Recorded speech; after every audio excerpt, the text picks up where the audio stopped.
हमारे एक दोस्त हैं जिनके पास भारी भरकम मेगापिक्सल वाला स्मार्टफोन है और दूसरे दोस्त के पास एक मध्यम श्रेणी मेगापिक्सल का स्मार्टफोन।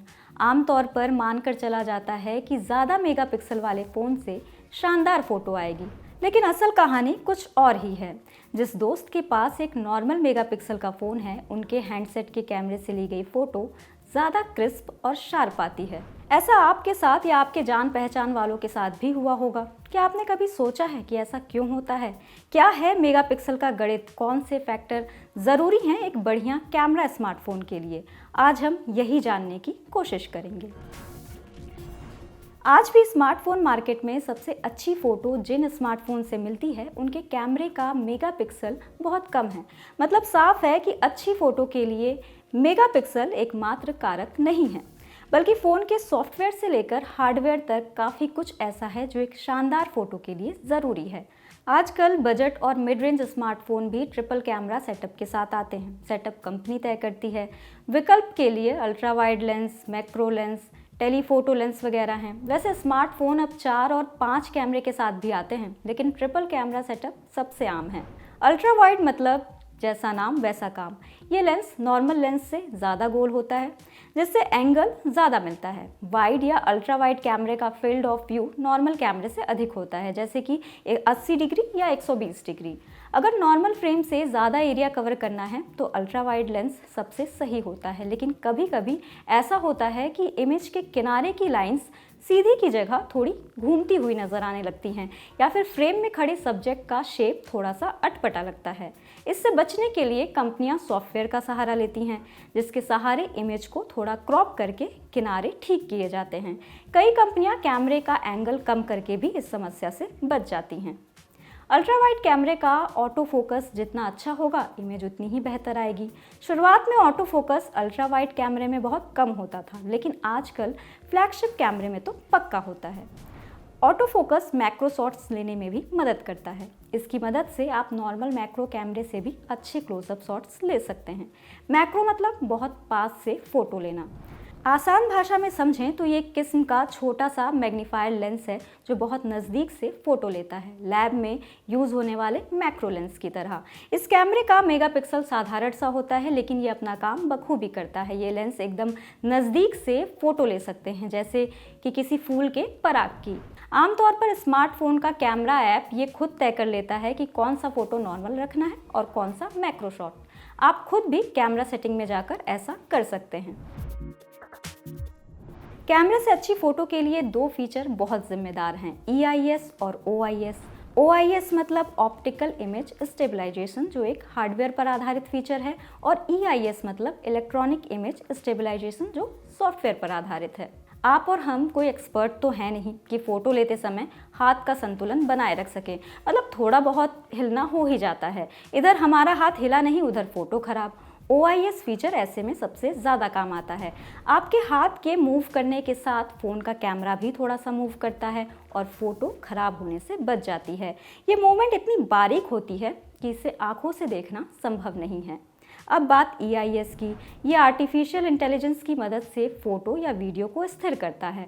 स्मार्टफोन में ये दोनों फीचर एक साथ भी आते हैं और अलग अलग भी। सिर्फ OIS होगा या EIS या फिर दोनों, ये स्मार्टफोन बनाने वाली कंपनी पर निर्भर है। अपर्चर शब्द से आप वाकिफ़ होंगे, लेकिन ये है क्या? स्मार्टफोन के कैमरा डिटेल्स में अपर्चर शब्द F से स्टार्ट होगा।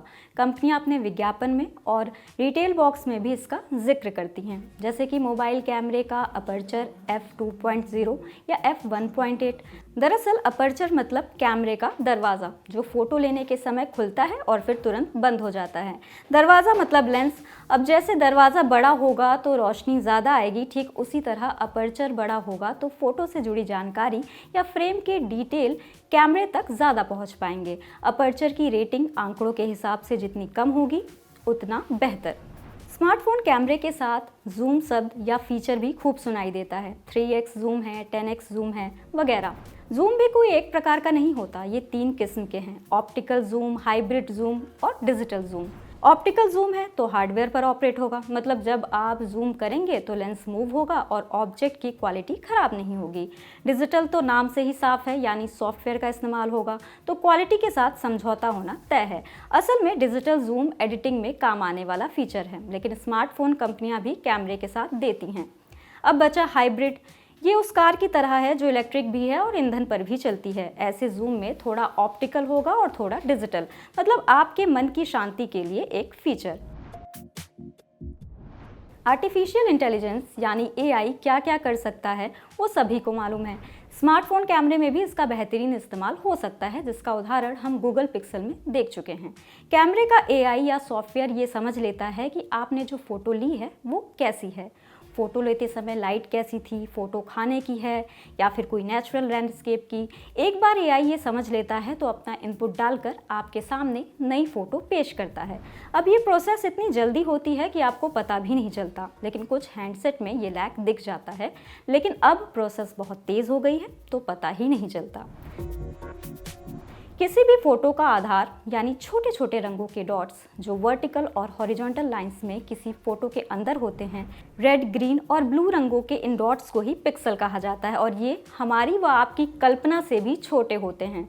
बचपन में केमिस्ट्री में एटम्स के बारे में ज़रूर पढ़ा होगा, जो किसी तत्व का सबसे छोटा भाग होता है।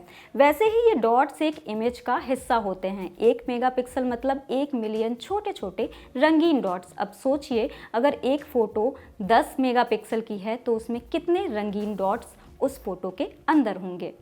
यहाँ एक बात आपको जानना बहुत ज़रूरी है कि बहुत ज़्यादा पिक्सल का मतलब अच्छी फ़ोटो नहीं है।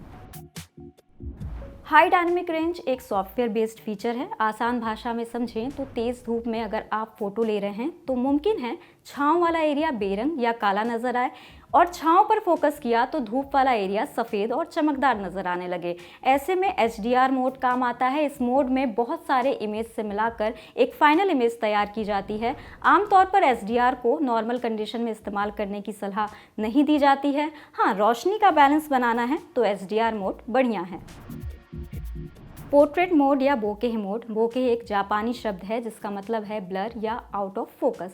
स्मार्टफोन कैमरे में ये इफेक्ट सॉफ्टवेयर की मदद से बनाया जाता है, वहीं DSLR कैमरे में इसको मैनुअली सेट किया जा सकता है। इस मोड का काम है सब्जेक्ट को छोड़कर बाकी सब ऑब्जेक्ट को आउट ऑफ फोकस रखना। अब कैमरा इसको जितने अच्छे से निभा पाएगा, पोर्ट्रेट इमेज उतनी बढ़िया आएगी। नाइट मोड एक सॉफ्टवेयर मतलब आर्टिफिशियल इंटेलिजेंस बेस्ड फीचर है। एआई के साथ अपर्चर भी नाइट मोड में अच्छी फ़ोटो के लिए ज़रूरी है। अब सेल्फी कैमरे में अपर्चर कम है तो अच्छी फ़ोटो आने की संभावना ज़्यादा है। अभी तक आप ये जान चुके हैं कि पिक्सल बहुत से रंगों का संयोजन है। जितने ज़्यादा पिक्सल मतलब उतने ज़्यादा रंग।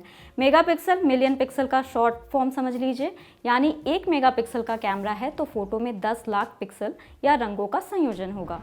पिक्सल एक सेंसर है जो किसी भी कैमरा यूनिट में सबसे आखिर में लगा होता है, और ये छोटे छोटे डॉट्स अपने आप में सक्षम हैं किसी भी जानकारी को कैद करने में। जब भी किसी कैमरे से फ़ोटो ली जाती है तो ये पिक्सल सभी जानकारी जैसे लाइट, रंग या कॉन्ट्रास्ट को इकट्ठा करते हैं, तब जाकर एक फ़ोटो बनती है।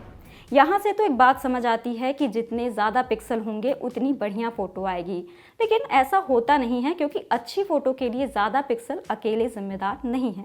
हाँ, पिक्सल ज़्यादा है तो जानकारी भी ज़्यादा कैप्चर होगी।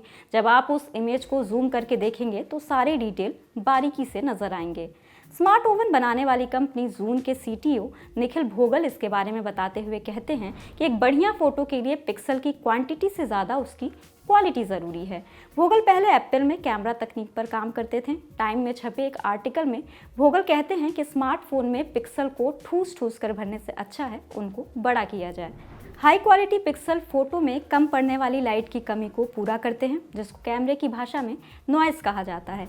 आसान शब्दों में कहें तो कैमरे का सेंसर तो छोटा है, लेकिन उसमें पिक्सल ज़बरदस्ती भरे जा रहे हैं, तो नतीजा क्या ही निकलेगा। ठूस ठूस कर भरे पिक्सल सही जानकारी इकट्ठा नहीं कर पाएंगे और नतीजतन फ़ोटो अच्छी नहीं आएगी। साफ बात है कि सिर्फ मेगापिक्सल एक अच्छी फ़ोटो के लिए ज़रूरी नहीं, बल्कि कैमरे का सेंसर या अपर्चर, ऑप्टिकल जूम से लेकर OIS और अंत में एक बढ़िया सा सॉफ्टवेयर मिलकर एक अच्छी फ़ोटो जनरेट करते हैं। इसलिए अगली बार मेगापिक्सल के फेर में मत पड़ें, बल्कि सभी फैक्टर्स देखकर अपने लिए फ़ोन सेलेक्ट करें। आपके लिए ये सारी जानकारी जुटाई है हमारे साथी सूर्यकांत ने। मैं हूं सुरभि, कैमरे के पीछे हैं जतिन। देखते रहिए दिल लल्लन टॉप। धन्यवाद।